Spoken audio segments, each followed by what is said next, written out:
The composer is dead.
Composer is a word which here means a person who sits in a room, muttering and humming and figuring out what notes the orchestra is going to play. This is called composing. But last night, the composer was not muttering. He was not humming. He was not moving or even breathing. This is called decomposing.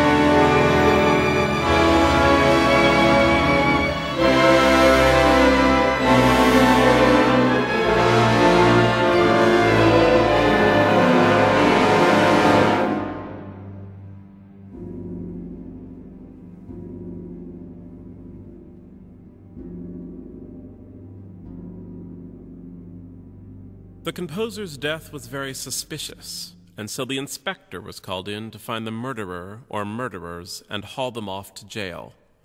"I will begin by interviewing all the usual suspects," the inspector said. Like all people in his line of work, this composer had many enemies lurking in the orchestra.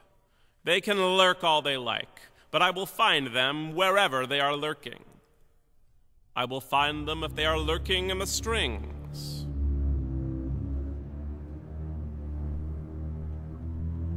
I will find them if they are lurking in the brass.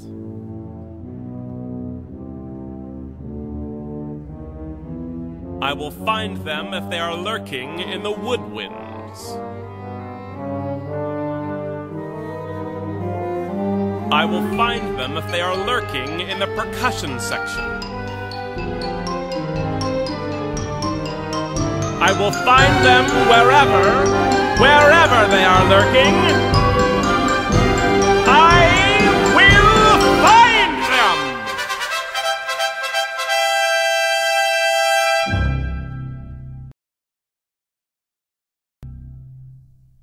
The inspector was a very handsome and intelligent person, not unlike myself. "I swear on my own intelligence and good looks," the inspector said, "I will solve this terrible crime against humanity and/or classical music." And with an intelligent, if somewhat flamboyant gesture, he reached into his pocket and took out the notebook he used for all official business. "First, I will interrogate the strings," he cried. "Strings, where were you on the night in question?" The violins answered first, of course. The violin section is divided into the first violins, who have the trickier parts to play, and the second violins, who are more fun at parties. "We were performing a waltz," said the violins.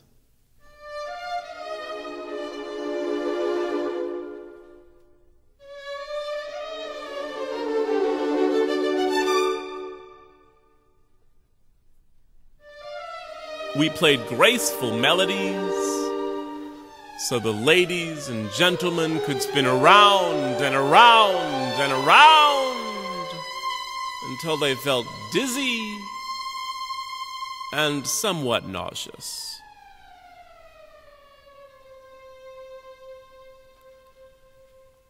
This kept us busy all night.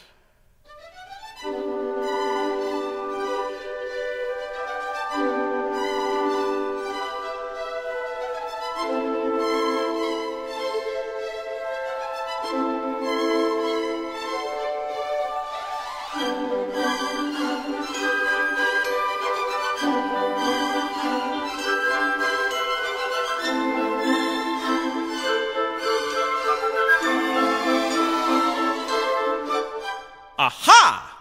The inspector cried, making a note in his notebook. Perhaps you murdered the composer for making you play so much. Don't be ridiculous, the violins said. Violins are the stars of any orchestra. If we killed the composer, we would have to find work at square dances or in romantic restaurants. That's true, the inspector admitted. But what about you, cellos and basses? The cellos and basses sighed. The cellos and basses are often weary from dragging their large bodies around. The basses in particular are so enormous that they can't even fit into taxicabs without sticking their curly heads out of the window.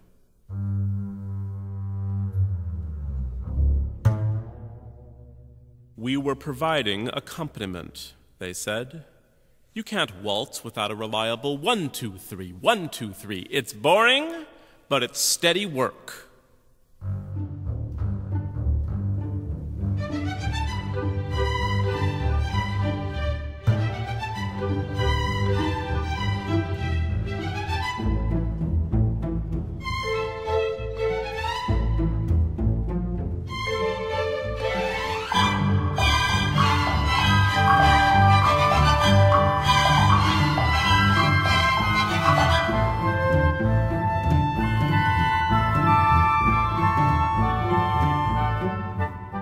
Aha! The inspector cried.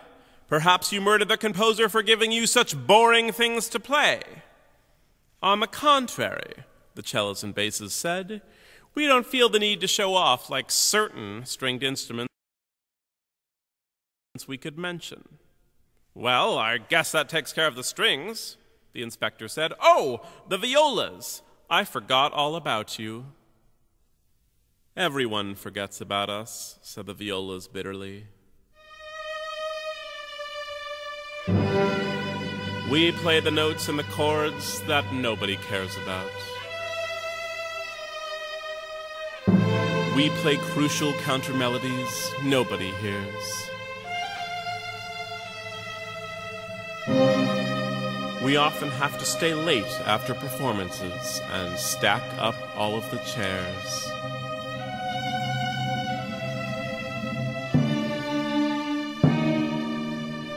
We spent last night feeling sorry for ourselves, as usual.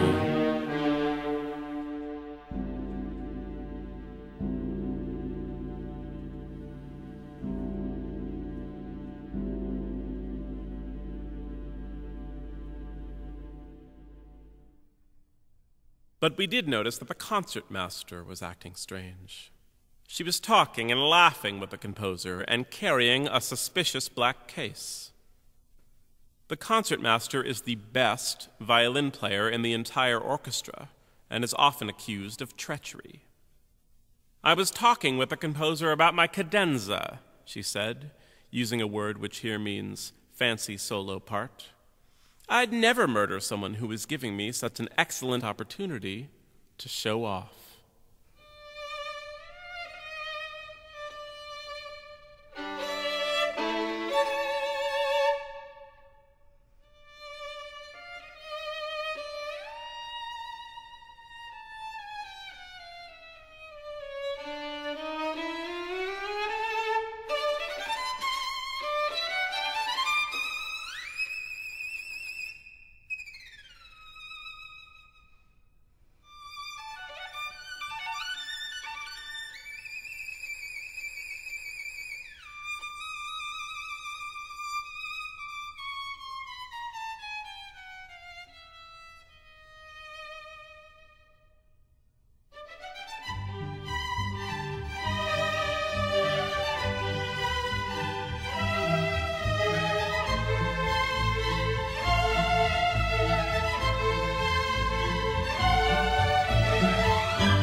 enough, Strings. That's enough, Strings. That's enough, Strings! You all have very good alibis, the inspector said, taking notes in his notebook. But the composer is still dead.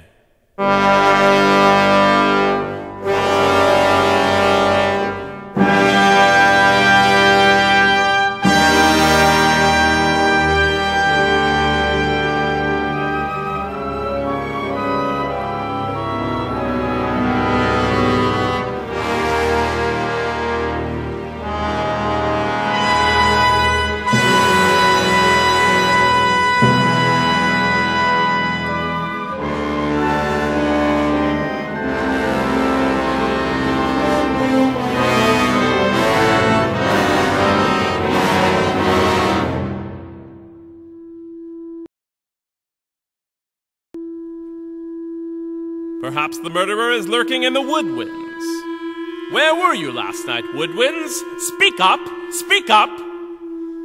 We were doing bird imitations, said the flutes, the shiniest and highest pitched of the woodwinds. It seems like that's all we ever do. Whenever the orchestra needs a bird, there we are.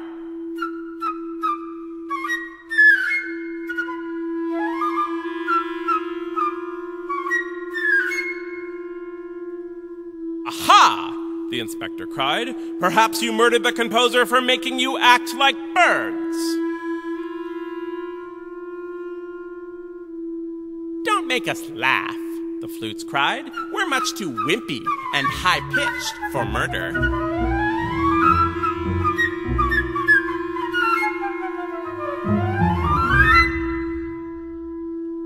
Ask the reed instruments. They're much sneakier than us. Sneaky? Said the clarinets. We're not sneaky. By the way, Inspector, that is a very handsome jacket you are wearing. Oh, thank you, said the inspector. Such shiny buttons, said the bassoons. You think so? The inspector said, blushing slightly.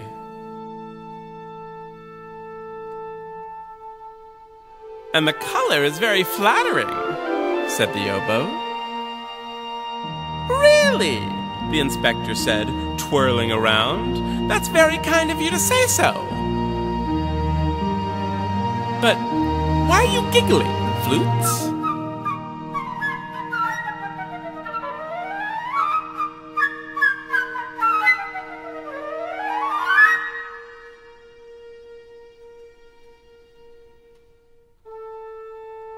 Ignore them, said the first oboe, leaning in close. If I were you, I'd question the brass instruments instead. They're a violent lot. The brass? The inspector said, writing in his notebook. You really think so? You can trust me, the oboe said. Everyone trusts me. After all, I tune up the entire orchestra by playing an A. Listen.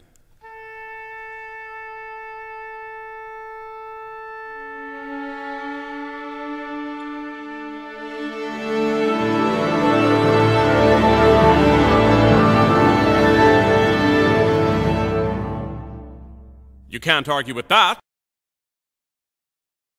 the inspector said. Brass, what do you have to say for yourselves? Last night was incredibly important for us, proclaimed the trumpets in a boisterous manner, a phrase which here means loudly and with a certain arrogant rudeness. We announced the arrival of kings and presidents. We led soldiers into battle and held a parade when they got home. Our ears are still ringing from all the ruckus.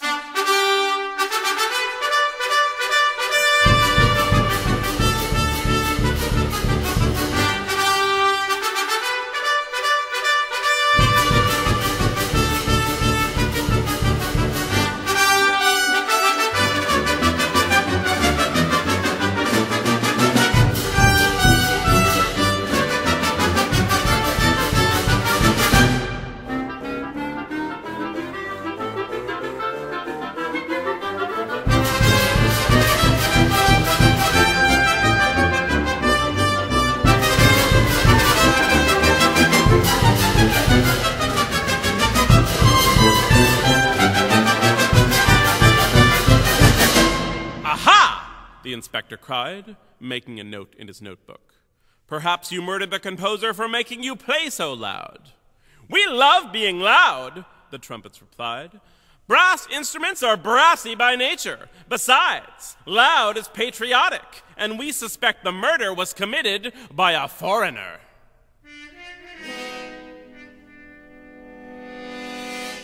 A foreigner, the inspector repeated.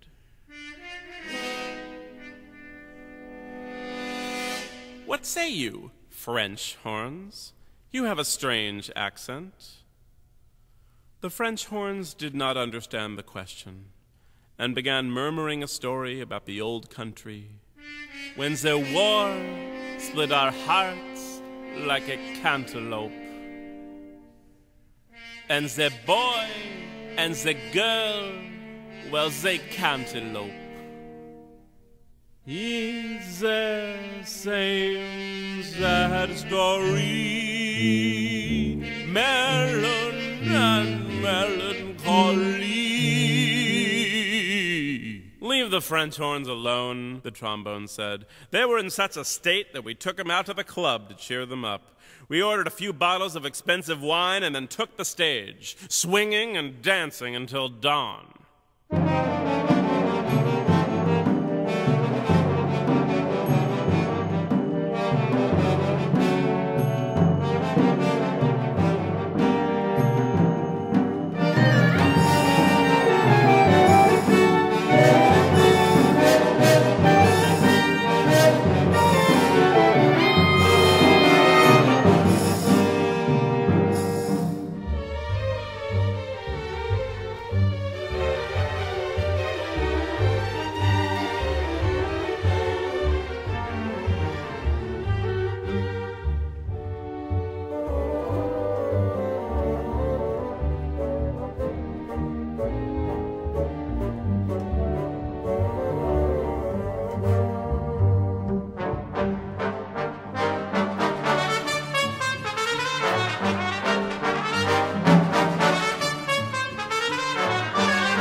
Said the percussion instruments, barging in as only percussion instruments can do. We drummed, we percussed, we employed xylophoniness and symbolism. We heard the beat and beat the herd. We struck up and got down. We conquered the concert, battered the band, agitated the audience, rattled the roof, and got the phone numbers of several very attractive young sailors. By then we were beat, too exhausted to commit murder.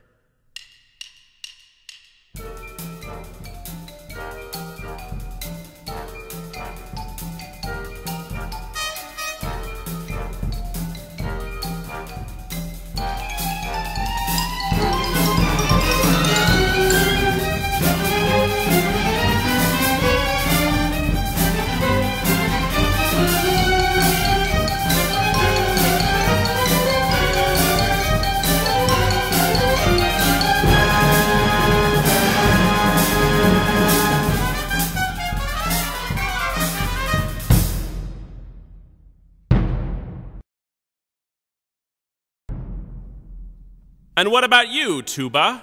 The inspector said. Were you involved in these distasteful shenanigans? No, the tuba said. I'm a confirmed bachelor. I was home all night playing cards with my landlady, the harp, taking sips of warm milk from a little blue cup.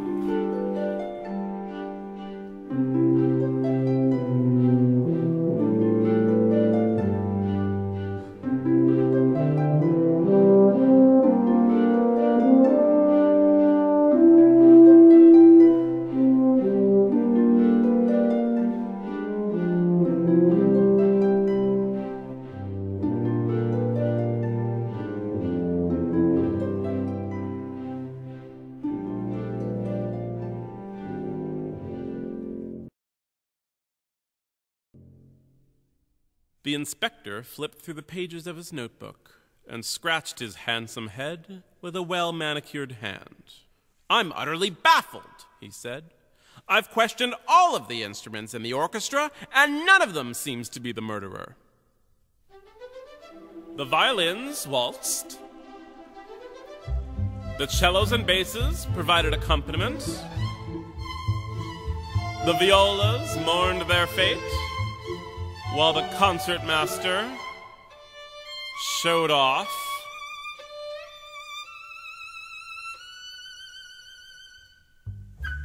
The flutes did bird imitations repeatedly,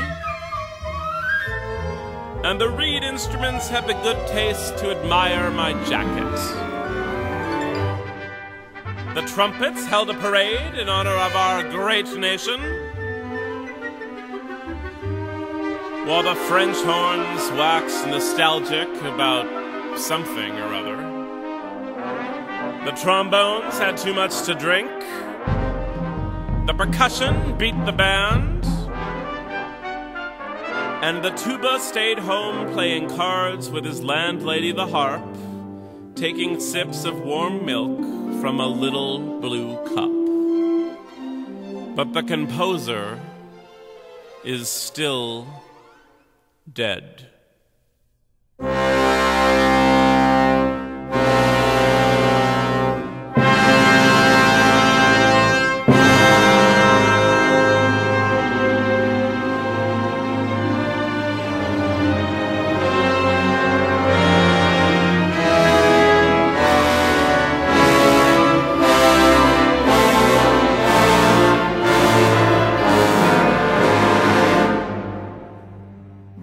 This narrating is getting me very hungry. I could really go for a grilled vegetable burrito right now, or what do you call those things where they take the meat and the potatoes and they wrap them in a sort of phyllo dough? Or maybe it's a strange noise caught the inspector's ear. "Of course," he said. "The conductor. You've been murdering composers for years. In fact, wherever there's a conductor, you're sure to find a dead composer."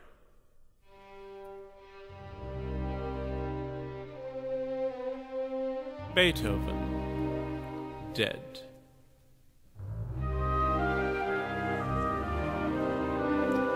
Bach, dead. Brahms, dead. Mozart, dead. Haydn, dead. Schubert, unfinished, but dead. Mahler,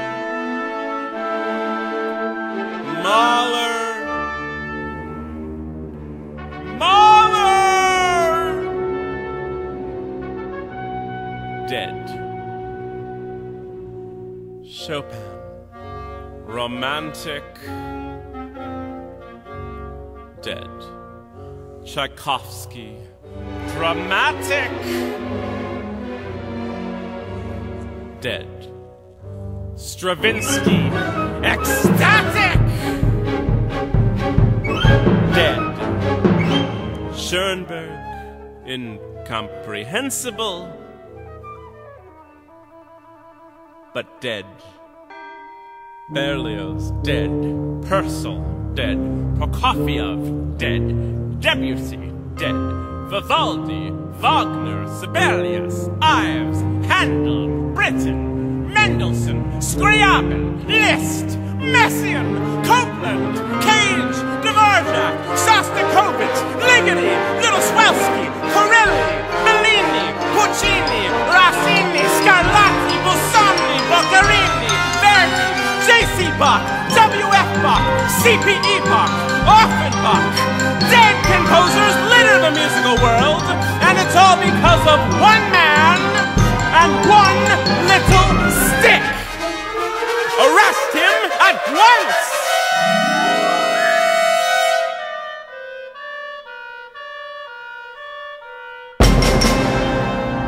so fast," said the entire orchestra in unison. The conductor didn't work alone. All of us have butchered a composer at one time or another.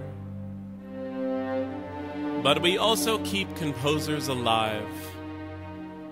Without strings and woodwinds, without brass and percussion, there would be no composing at all.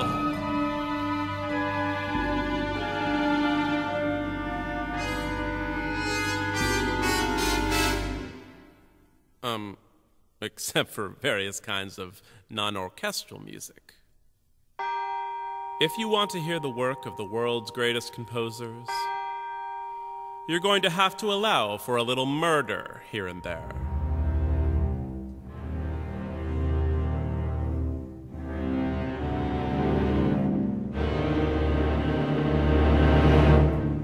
But that's injustice, cried the inspector. Those who want justice, said the orchestra, can go to the police. But those who want something a little more interesting